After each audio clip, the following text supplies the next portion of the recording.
Awat and Seth.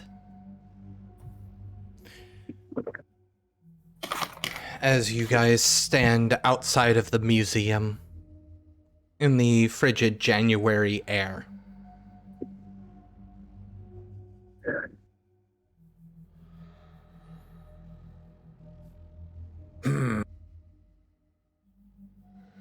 Okay, so yeah, this place is not doing so well. I could see. Definitely need the mummies here to fix all this stuff that you guys broke. Hopefully it's at least a solution.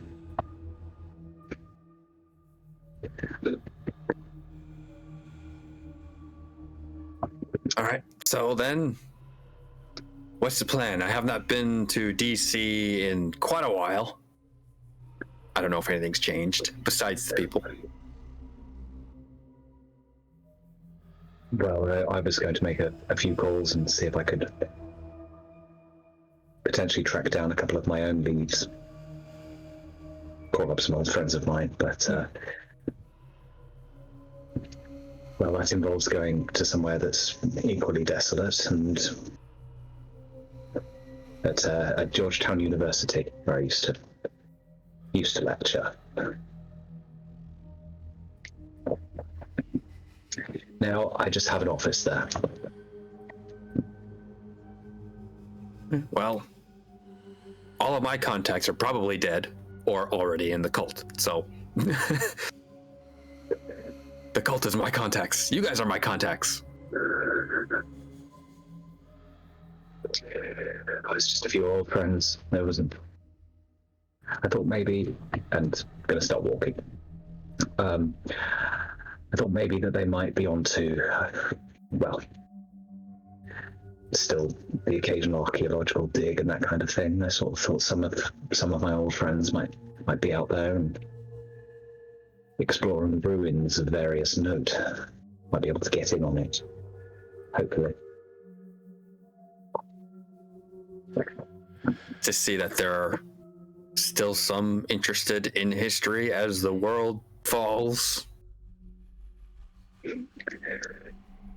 Well, rather strangely, they tend to actually be rather safe havens for those that are in a position to travel, going out and into the deserts and the nomadic territories. So they tend to isolate themselves and carry on with shutting themselves off from all of this.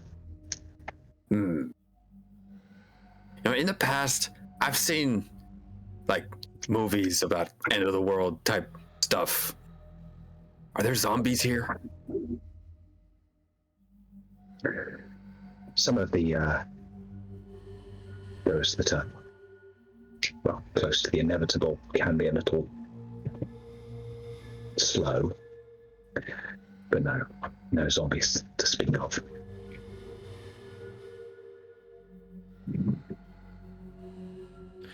As you make your way to the university, the only individual you ever see on the road is one person on a motorcycle. As they zoom past, probably, this is a residential-ish street. Not a street that you would go above maybe 40 on. Under normal circumstances, this person seems to probably be hitting 120 as they zip by you. There are certain benefits to not having traffic on the road anymore. However, it takes what you would consider a bit of time to reach the university. Now, this place seems mostly deserted, as you would expect. However, you do see one or two students kind of milling about. They all maintain an exceedingly large distance between each other. They give Seth a nod. Most students that are still around, they are more self-taught than anything else. There's no formal studying anymore. But they still know you, Seth.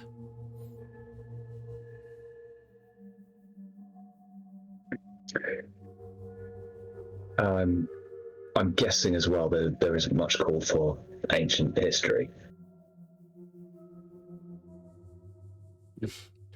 Some try to whittle away the hours with stories of times long past, better days.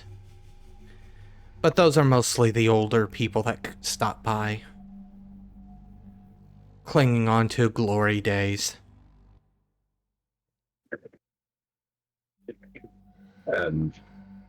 So yeah, there's still a few students making what they can of the world, I suppose. Not the place it once was. This used to be absolutely full. No. There was a group over there that used to sit there every morning, get absolutely stoned, regardless of how many times we told them not to be there. They convinced us that they were just cigarettes, that this was absolutely fine. And I went to university myself. I know what weed smells like. It's strange. Anyway, sorry, I'm reminiscing. My office is this way. Okay. Yes. Do you have a computer in your office so I can get up to date? Oh, absolutely. Yes, it's good to see it and get some use. What information, as you get into the office and Seth directs you towards his computer, what information are you attempting to pull up? Let's see. First, the last 20 years would be nice. News sites. Wikipedia has a history of the world, so however, it has a timeline. That's what it is. Yeah. However, also Wikipedia is mostly user-generated. Yeah. Edits have not necessarily been a priority at this point. Come on, you know, even if the world is ending, there's going to be the one guy sitting in his basement making sure that every troll edit is reversed. I refuse to accept otherwise.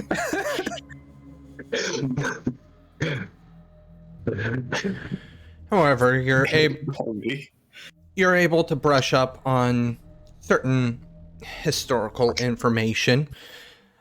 Several cities seem to have terrorist attacks in 2022, the first one being Istanbul. There were several world monuments there that were destroyed. Basically, every absolute atrocity you could think of has happened in the last 20 years as the population got lower and lower.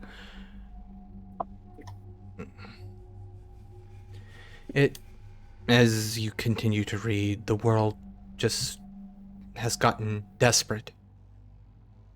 Desperate for supplies, desperate for companionship, desperate for everything that anybody has ever had.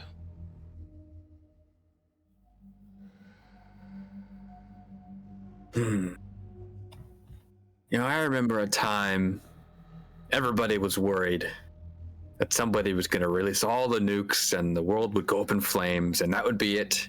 Everybody incinerated, gone. Instead, it's just kind of fizzling into obscurity and nothingness. Oh, what was it that what was the old quote from the Bible? Not with a bang, but with a whimper. I got that part right. Okay, so now I'll try and look up what it is we're dealing with. So I'll look up whatever I can find about the sickness that's killing everything. Much as Marshall had told you. Very conflicting information. Certain articles state that it's a bacterial infection. Others state that it's a viral infection. There's even some reports of a parasitic infestation going on. Something about worms burrowing into the brain. There's even some that state that it is a pyron of some sort.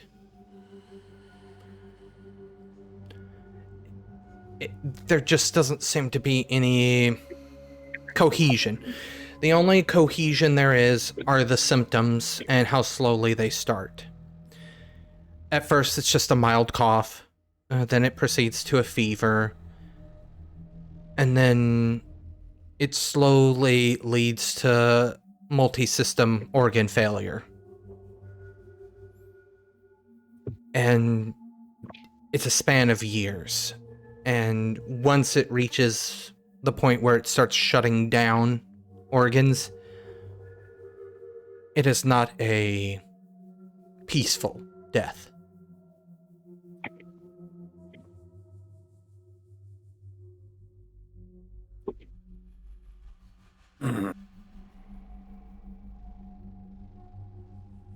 Wow, you guys have been getting hit hard. How can one sickness come from so many different things? I honestly have no idea. You're much better off probably asking the Dr. Brown. He's much more of a medical mind than myself.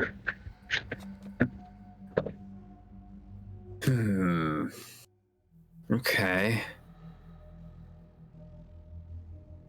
Yeah, this is definitely beyond mere mortals like yourselves, beyond me even. You made the right call trying to revive the mummies, but again, too late. If you had tried maybe 10 years earlier. Well, what's done is done. What's not done has not been done. You're here now.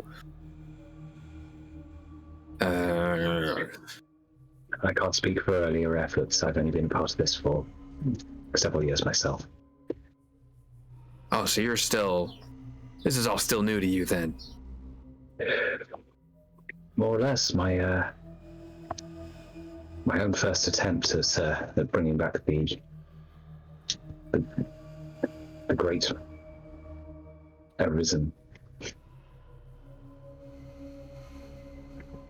Well, like I said, you got all the steps right. Just missing the component needed. Although you probably could not have known that at the time. In hindsight, it seems rather embarrassingly obvious. Need life, and when there's no life, you get no outcome there. Okay. So, I'll try and research some ways on how to get some more life into the area, aside from relics. See if there's another avenue we can pursue, in addition to those. I will. No, I'm in the case of phone. I'm going to try a couple of people myself.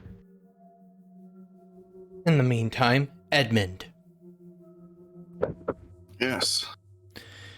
I suspect I have called 0 Hour and relayed request.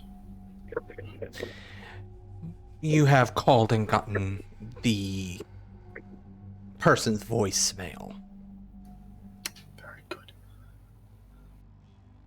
Well, I will leave the request of, believe, there's a contact by the name of the Professor based out of Ireland that might be of assistance to our assigned duties here. And we go through the middleman, that being 0 Hour. But defeated by that, a voicemail, I suppose there's nothing to do to wait. Wait in the tomb or someplace a bit more comfortable?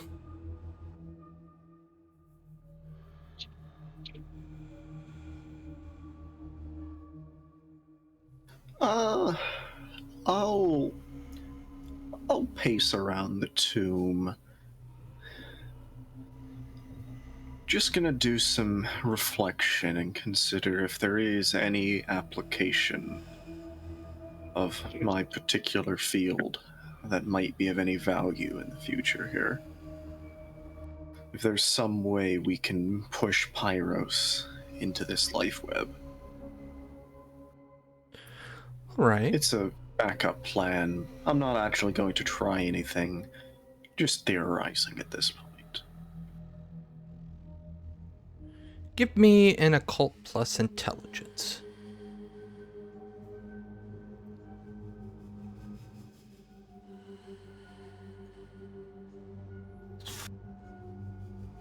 One. You are somewhat aware of the beings known as Prometheans to an extent. You also know that a great many of them talk about what they call their great work. You understand it as an alchemical process. You understand that Pyros is fuel. They use it to fuel something that they refer to as Azoth. Now, the reason this gets mentioned is because as you're pondering this, you doubt Pyros could be injected into the life web directly. It is not even remotely close to what Sekhem is. However, the refined element after their great work might be something, but you don't know of any Prometheans that have completed that work, nor do you have any contacts that know that. It's only rumor and hearsay.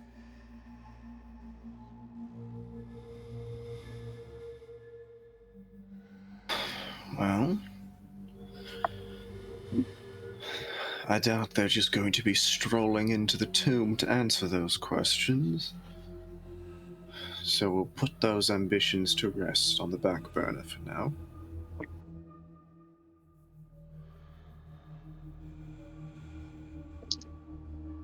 And as such, as you continue to ponder and think, we are going to move back to Marshall.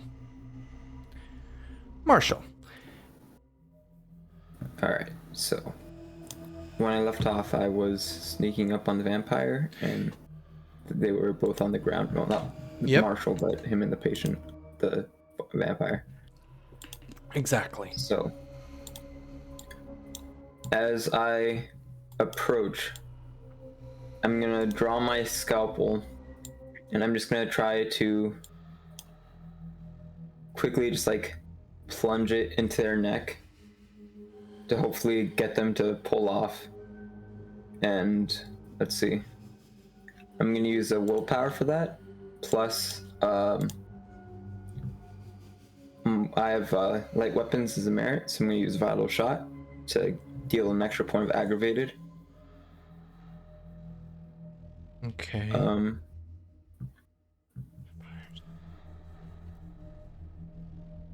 Now let me ask.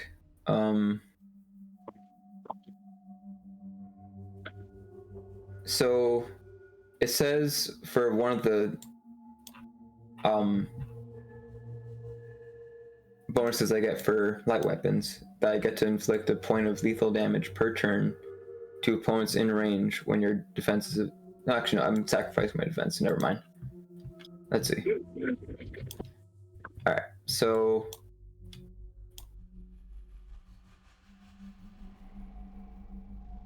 It's gonna be rote, because I have professional training. The worst. I'm sorry. And do I... No, I do not have weapon flexibility, so it's just gonna be my strength. Which is better, actually.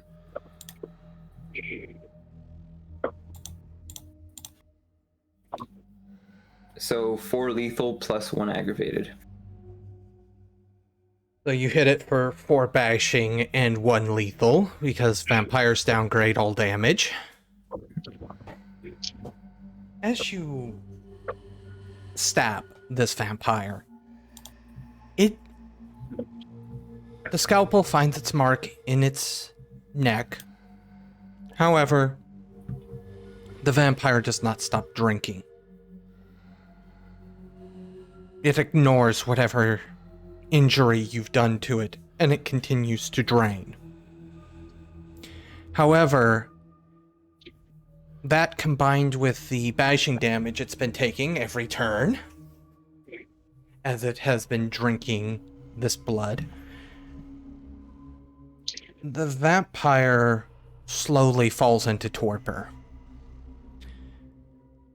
However, looking at the husk that was underneath of it, unfortunately, far too late.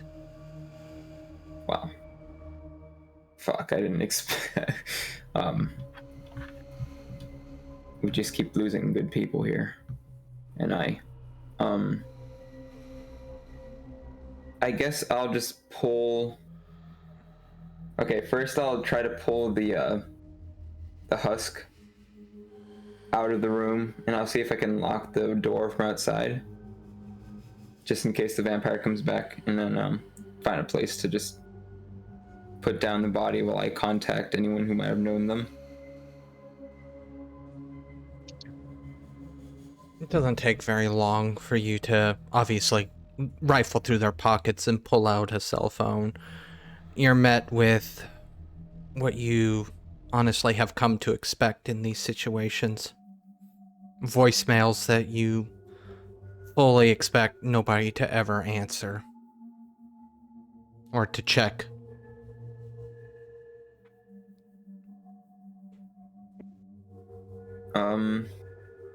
Did everyone leave during the rampage, or are there still people working? There are still people working. Obviously they are a little shaken. They tried to avoid getting involved in those situations.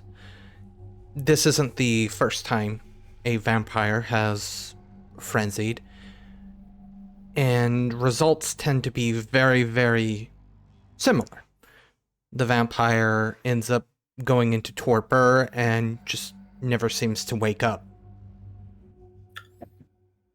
So I pull one aside, and I basically just say, all right, I'm gonna need a long stake for the vampire locked over there. I can handle it myself, but I also need someone else to bury the guy in the back with the rest of the bodies. He nods and he goes, I can do the burial. Are you sure a stake's necessary? They've never come back after draining. And he, lowers his voice. One of the infected. It's just to be safe. We don't know what will happen if one of them ever does happen to wake up. I don't really want to risk it. I mean, all right. We have a collection of wooden items that can be used. I mean, he kind of gestures his head over to a supply closet, very clearly indicating break a mop. As he picks up the surprising... This guy's not necessarily large by any means, but he easily is able to lift up this body. Essentially, that has had all of its blood drained, and begins to move it to the back of the building.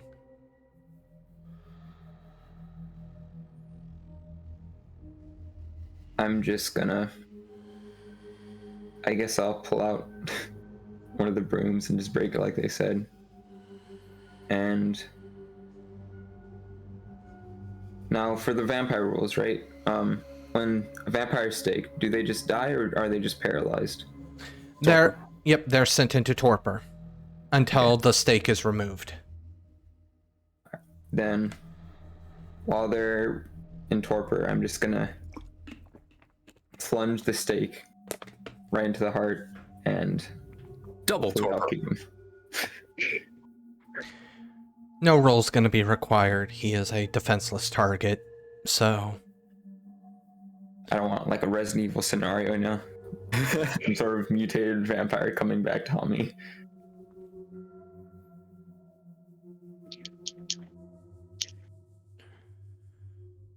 However,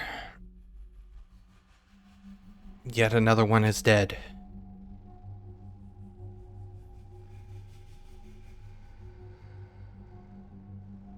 Are we talking about the patient or like another body in there? Just another soul has been lost. Yeah. It's been real hard finding helpers these days. No one's really willing to, I guess, expose themselves to the disease.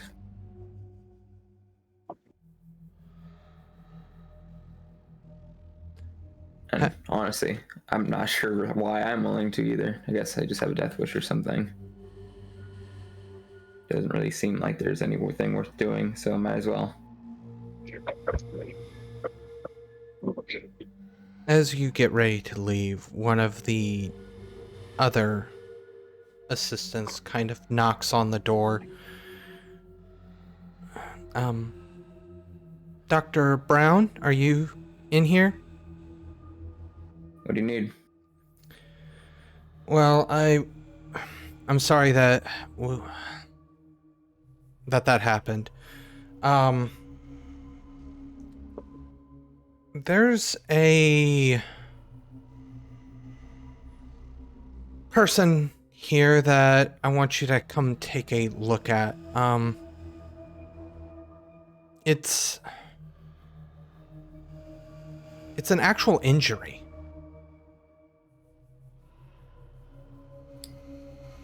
Nothing related to do with the... Huh. Unless the contagion can sever limbs. Do we know what we're looking at? Was it like some sort of blade or... I think it's best if you come look at it. I guess if they have like any like notes with them or something, I'll take it and I'll head to the location. If not, then I'll just head there. They don't have any notes. Since you've been closed in the room with the vampire, they've been standing on the other side of the door, kind of talking to you through the door. But as you come out of the room, they do guide you over to a man who is laid out on a stretcher. This man has writing carved into his chest.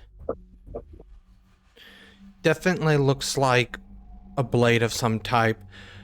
He is sedated at this time, otherwise you could expect that he would be screaming his head off as the writing is at least an inch into his flesh. And it is a message. And roll me a perception check real quick before I tell you what it says. Okie dokie. You don't see the message. No, I know. it's not what this one is. Wow. Wow. You recognize this guy. He's one of the members of the cult. The message simply states, "Back off."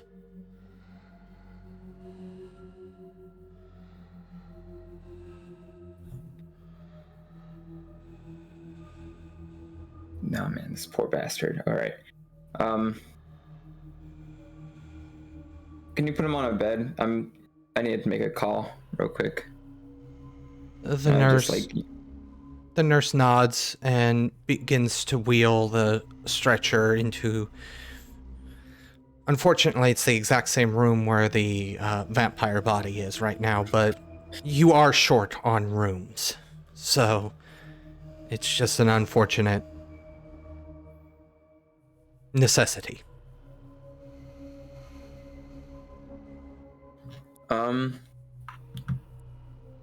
I'm probably gonna go call Seth, and I guess by proxy Alwit too, since he's there.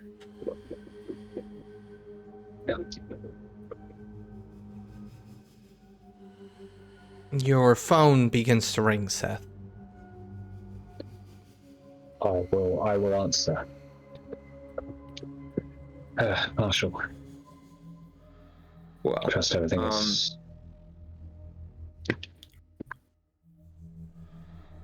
I'm pretty sure our friends from the other cult just came knocking. I just got a body. I think we might recognize him if you came over. He has like writing engraved deep into his skin. It's not a great sight. No, I'm sure. I will put the phone on speaker as well, so Alwat can hear this. And just to be sure, was it like written in English or was it like... Okay.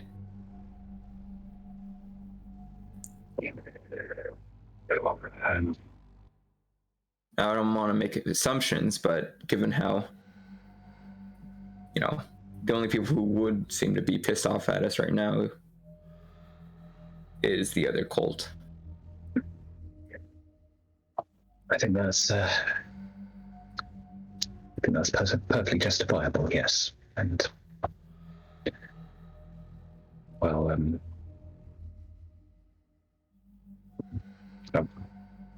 sorry for... I'm sorry that it was you that had to deal with it. It's fine. I'm perfectly used to these type of things by now. I'm gonna take care of it here. If you guys want to stop by, just come on in, I guess. I'll tell someone to pick you guys up. Well, I'll be a few moments, but I'm sure we can make a detour, yes. I'll just look towards Alwat and get the... Yes, we'll be on our way momentarily. And then I'll hang up. I've never seen that one of ours has... Our other associates has fallen afoul of our rivals, I believe. So they're making threats at us, but they've been the one having the upper hand the entire time, is what I've been getting from our previous conversations, right? Well, they've always been steps ahead of us when it comes to obtaining various relics, most of them at auction. But it's It's never been violent before. It does seem rather odd that they would resort to such things.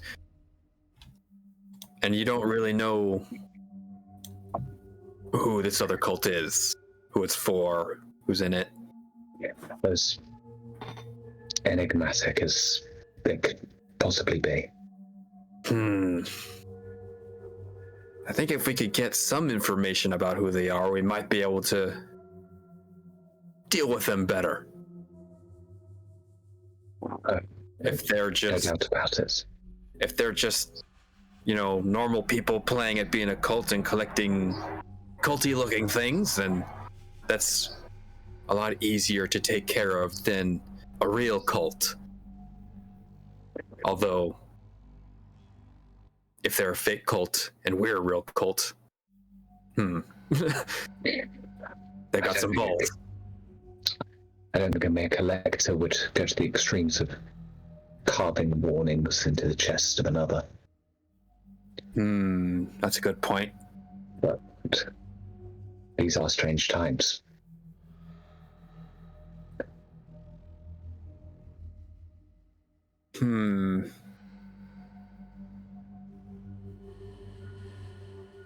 Was I shown the calling card or just told about it? Told, okay. Would I be able to guesstimate any information about in the past? Have I dealt with this cult or a similar cult? You've dealt with other cults in the past, but the amount of secrecy this cult seems to somewhat pride itself on goes above and beyond what you would consider normal. However, that does ring something in your head. The conversation about the private collector that recently had acquired something. Normally, it had been stated that when this cult acquires something, the name Ishta shows up. That name was specifically, suspiciously absent from that private collector. It was just specifically mentioned as a private collector.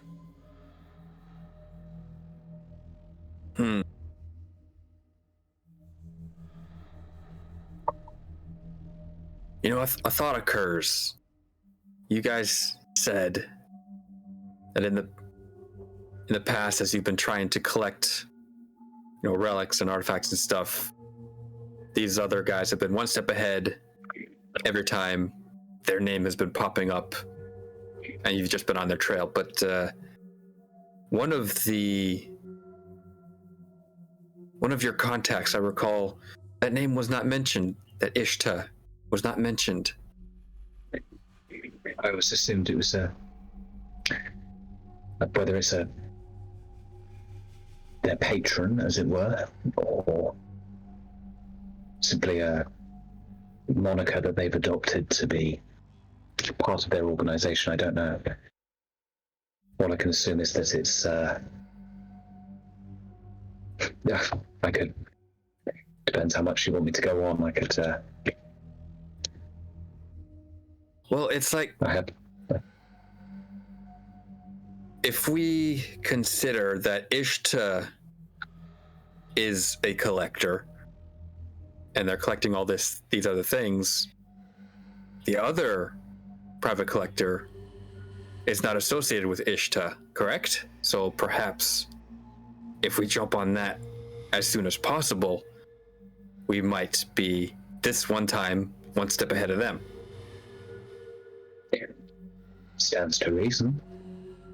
Certainly. Which one was that? Whose contact was that? Was that Billy's? I think your memories are getting a bit caught up. Sorry, names, they blend together after the years. There was Howard, he was the other doctor, and there was Edmond. So there was Edmund. Sorry, there was Marshall, who was the other doctor, and Edmond, who was the gentleman with the limp. So wait, were they? Which one called the private collector? Was it Marshall or Ed? Did you tell us about that? Sorry. That was, I believe, Marshall's. Did he tell us before? Yeah, I told you guys about what I found. Oh, okay. Yes, that was Dr. Brown's contact. He's the private collector in Philadelphia, I believe. Okay, that's the one that's a ways away. So maybe that's why Ishta hasn't gotten to it yet. It's a bit far. Well, I would suggest getting that one. So, we're going to see Dr. Brown anyway, yes? Absolutely. Why not? Pose the question, I suppose. I'll just be a few moments here. I do need to make these phone calls. Okay. These phone calls, who are they to? Just old associates, fellow. Just dropped my pen. Archaeologists, ancient historians. Are any of them on digs at the moment? Have you found anything? Roll me manipulation plus socialize. Essentially, that's what you're doing here for information gathering.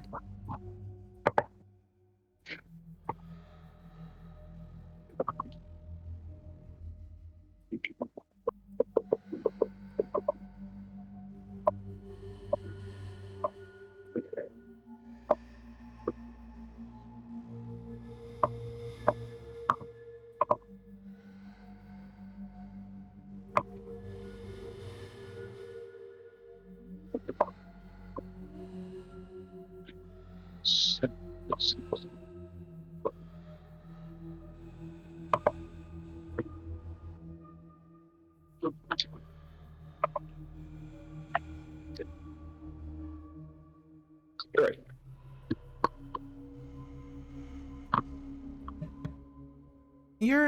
A few of them are on digs. Most of them are dealing with nomadic tribes rather than necessarily a standard workforce at this time because of the pandemic.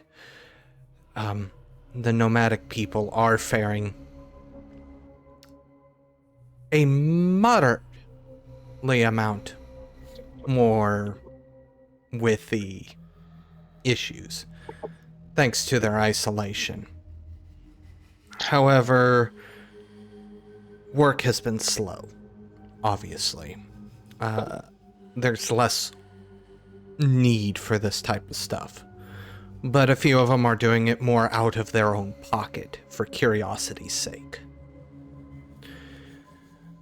There's a couple that are digging around the Middle Eastern area, chasing ancient urban legends of the City of Pillars, but nobody actually expects anything. People with more money than they do sense, so to speak.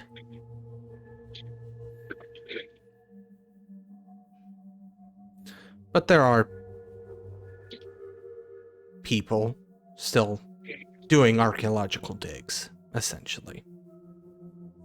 Yeah, just while I'm on the phone, just writing down a load of locations, more coordinates, because I'm imagining most of it's buried in the desert. Yes.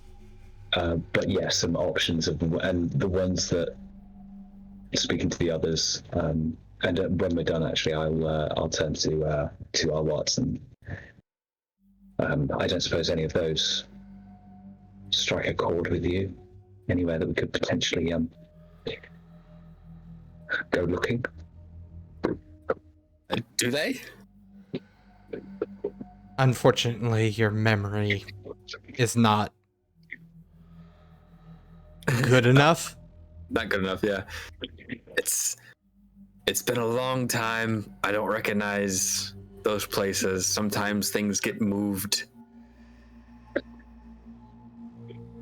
And of course, I mean, half of these are vanity trips to begin with.